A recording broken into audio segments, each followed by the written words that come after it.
L'homme tira un coup de feu en direction du lapin. Il ne toucha pas le lapin, mais cela provoqua une éruption de pétrole dans le marais. Une énorme quantité de pétrole se mit à jaillir violemment. Le lendemain, une compagnie pétrolière arriva immédiatement et proposa 10 milliards de dollars pour racheter toutes les terres de l'homme. Celui-ci fut extrêmement surpris en recevant l'offre et appela aussitôt son fils pour qu'il revienne. Le fils, fou de joie, manqua de renverser les toilettes. Toute la famille se prépara à déménager en ville, mais la grand-mère refusa catégoriquement de partir. L'instant d'après, toute la famille a déménagé.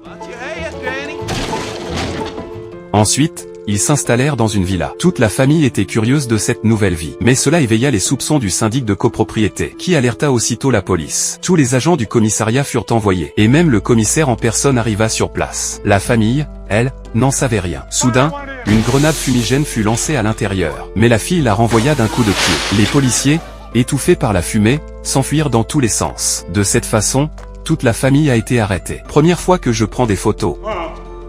Lorsque la police a découvert qu'ils étaient les propriétaires de la villa, le directeur du syndic et la femme en furent terrifiés. Le directeur s'évanouit immédiatement sur place. Un subalterne sortit des billets de banque pour éventer son patron. L'homme, loin d'être fâché, nomma la femme gouvernante personnelle. Le père veut trouver une école pour sa fille afin d'améliorer ses qualités. La seconde suivante.